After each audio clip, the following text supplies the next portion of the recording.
श्री स्वामी समर्थ. गणपती बाप्पा मोरया, मंगलमूर्ती मोरया. बाप्पाच्या कृपेने तुमच्या सर्व इच्छा मनोकामना पूर्ण हो. उद्या आहे माघ गणेश जयंती म्हणजे श्री गणेश उत्सव. या दिवशी जर आपण काही उपाय केले, काही सेवा केल्या तर त्या खूप खूप प्रभावी ठरतात. हिंदू पंचांगानुसार दरवर्षी माघ महिन्यातील शुक्ल पक्षातील चतुर्थी तिथीला गणेश जयंती साजरी केली जाते. हिंदू धर्म मान्यतेनुसार कोणत्याही शुभ कार्याची सुरुवात गणपतीच्या आशीर्वादाने केली जाते. म्हणूनच भगवान श्री गणेशाला प्रथम पूजनीय स्थान आहे. माघ महिन्यातील गणेश जयंती माघ विनायक चतुर्थी किंवा तिलकुंद चतुर्थी म्हणून देखील ओळखली जाते. आता या दिवशी आपल्याला काही उपाय देखील करायचे आहे. भरपूर वेळा आपल्या आयुष्यामध्ये अनेक अडचणी, अडथळे, संकटे असतात आणि ते काही संपायचं नाव घेत नाही. आता संकट येणारच नाही असं तर होणार नाही, पण आपण संकटाचा वेग मात्र नक्कीच कमी करू शकतो. तसेच प्रत्येक आई वडिलांची इच्छा असते की आपल्या मुलांची प्रगती व्हावी. मग अभ्यासात असेल किंवा नोकरीत असेल, कोणत्याही क्षेत्रामध्ये त्यांनी मागे राहू नये. पण पाहिजे तसे होत नाही. मुलं अभ्यास तर करतात पण त्यांना पाहिजे तसे मार्क्स मिळत नाही किंवा त्यांना वाईट संगत देखील लागलेली असते. पहिल्यांदा आपली मुले अशी नव्हती, पण आता त्यांच्या वागण्या बोलण्यामध्ये देखील आपल्याला फरक हा जाणवून येत असतो. घरामध्ये उद्धटपणे बोलतात किंवा रागवतात. मग मुलगा लहान असेल किंवा मोठा असेल किंवा मुलगी असेल, प्रत्येकाबाबत आपल्याला या समस्या जाणवतच असतात. तसेच मुलांचा आजारपण देखील चालू असतं. मुलांना संतान प्राप्ती होत नाही किंवा मुलांचा विवाह हा वेळेवरती जुळून येत नाही. अशा अनेक समस्या मुलांबाबत असतात.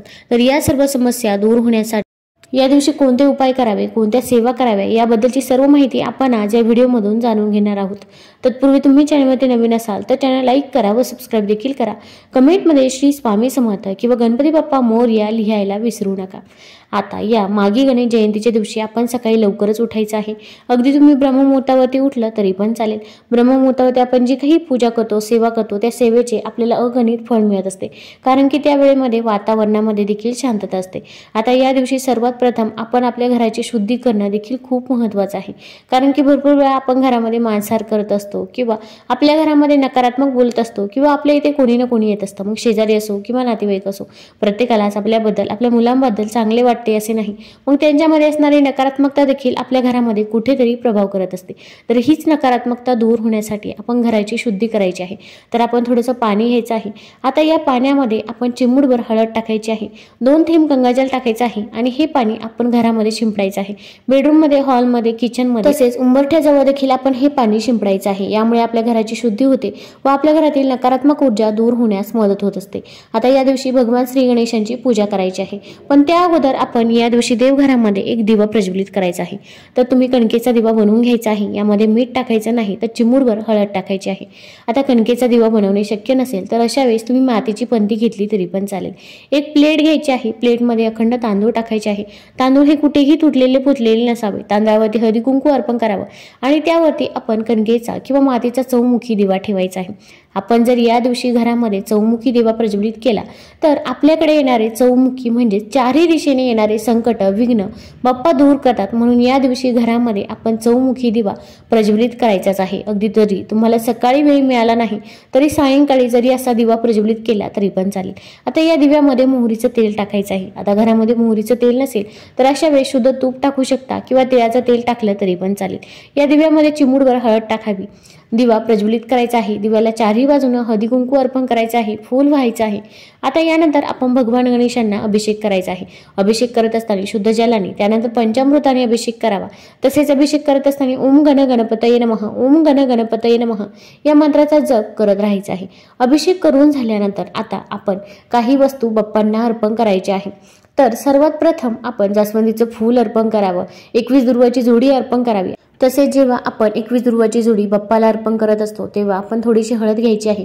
हळदीमध्ये ही दुर्वा भिजवायची आहे आणि त्यानंतर आपण ओम गण गणपतये नमः या मंत्राचे 108 वेळा जप करायचा आहे आणि ती जोडी आपण गणपती बाप्पाला अर्पण करायची आहे. आता अर्पण करत असताना आपली इच्छा, मनोकामना व्यक्त करून जर ती दुर्वा बाप्पाला तुम्ही या दिवशी अर्पण केली तर आपली कितीही कठीण इच्छा असो तर ती लवकरात लवकर पूर्ण होते अशी देखील मान्यता आहे.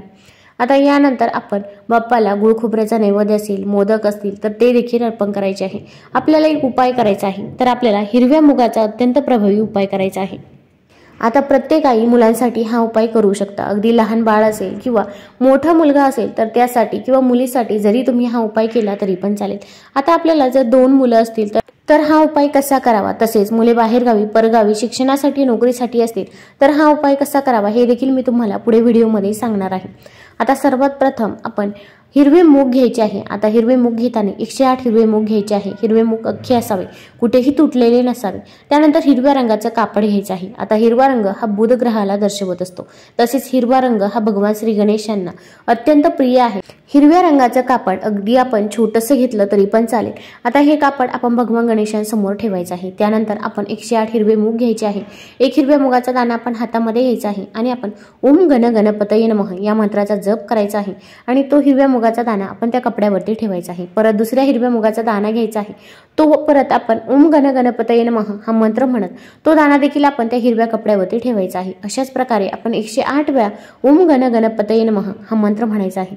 त्यानंतर आता त्या कपड्याची आपल्याला पोटली बनवायची आहे। आता ही हिरव्या रंगाची पोटली आपण आपल्या उजव्या हातामध्ये ठेवायची आहे आणि आपली जी काही इच्छा आहे, मनोकामना आहे, ती गणपती बाप्पाला सांगायची आहे। मग मुलांच्या अभ्यासामध्ये प्रगती होत नसेल, त्यांना नोकरी मिळत नसेल, संतान प्राप्ती होत नसेल किंवा मुलांना वाईट संगत लागलेली असेल किंवा मुलगी असेल तिच्याबाबत काही समस्या असतील, तर जे काही आहे ते मनापासून आणि श्रद्धेने आपण गणपती बाप्पाला सांगायचं आहे। आता आपलं सांगून झाल्यानंतर ती पोटली आपण बाप्पाच्या चरणाजवळ ठेवायची आहे। आता जर तुम्हाला 2 मुले असतील तर अशा प्रकारच्या आपल्याला 2 पोटल्या बनवायच्या आहे किंवा जर मुले बाहेरगावी परगावी शिक्षणासाठी असतील तरी पण ही पोटली आपण बनवून बाप्पाच्या चरणाजवळ ठेवायची आहे। आता ही पोटली आपल्याला रात्र झाल्यानंतर तिथून उचलायची आहे आणि संध्याकाळी मुले जिथे झोपतात तर मुलांच्या उशीखाली ही पोटली ठेवायची आहे। आता जर मुले बाहेर गावी असतील तर अशा वेळेस मुले आल्यानंतर त्यांचा बाबा जास्त ज्या ठिकाणी असतो, मग बेडरूममध्ये असेल, हॉलमध्ये असेल, तर अशा ठिकाणी आपल्याला ही पोटली ठेवायची आहे। तुम्ही कुठेही ठेवू शकता, फक्त जिथे स्वच्छ जागा असेल अशाच ठिकाणी आपल्याला ही पोटली ठेवायची आहे। आता ही पोटली ठेवत असताना देखील आपल्या मनामध्ये सकारात्मकता आपण ठेवायची आहे की माझ्या मुलाची प्रत्येक क्षेत्रामध्ये प्रगती होणार आहे, मुलावरती येणारे सर्व अडचणी, अडथळे, संकटे हे दूर होणार आहे, असा मनात भाव ठेवूनच आपण ती पोटली मुलाच्या उशीखाली ठेवायची आहे। आता ती पोटली आपल्याला रात्रभर तिथेच राहून द्यायची आहे। दुसऱ्या दिवशी सकाळी उठल्यानंतर आपण अंघोळ झाल्यानंतर आपली देवपूजा केल्यानंतर आपण ही पोटली तिथून उचलायची आहे। आता हा उपाय कोण करू शकतं, तर घरातील कोणत्याही व्यक्तीने हा उपाय, ही सेवा केली तरी पण चालेल, पण शक्यतो तरी आई किंवा आजीने हा उपाय करायचा आहे। सुतक असेल किंवा मासिक धर्म असेल तर या काळामध्ये आपल्याला हा उपाय, ही सेवा करता येणार नाही। आता ही पोटली तिथून उचलून आपण जवळपास असणाऱ्या गणपती बाप्पाच्या मंदिरामध्ये जायचं आहे। आता मग गणपती बाप्पाचं मंदिर नसेल तर अशा वेळेस माता लक्ष्मीचं मंदिर असेल, भोलेनाथांचं मंदिर असेल किंवा इतर कोणतंही मंदिर असो, पण तिथे भगवान गणेशाचा फोटो किंवा मूर्ती ही आपल्याला बघायलाच मिळते, तर भगवान गणेशाजवळ जायचं आहे। त्यानंतर तिथे एक दिवा प्रज्वलित करायचा आहे किंवा दिवा प्रज्वलित असेल तर त्या दिव्यामध्ये आपण तेल टाकलं तरी पण चालेल। बाप्पाला आपण 21 दुर्वाची जोडी, गुळ खोबऱ्याचं नैवेद्य, जास्वंदीचं फूल, मोदक, ज्या वस्तू आपल्याला अर्पण करणे शक्य होईल तर त्या सर्व वस्तू तुम्ही बाप्पाला तिथे अर्पण करायच्या आहे। त्यानंतर ही पोटली आपण आपल्या हातामध्ये घ्यायची आहे आणि आपली जी काही इच्छा, मनोकामना आपण मुलांबाबत बाप्पाला घरी व्यक्त केली होती तर तीच इच्छा आपण तिथे देखील व्यक्त करायची आहे। मुलांची अभ्यासामध्ये प्रगती होत नाही किंवा नोकरीमध्ये यश मिळत नाही, जे काही आहे ते मनापासून आणि श्रद्धेने सांगायचे आहे।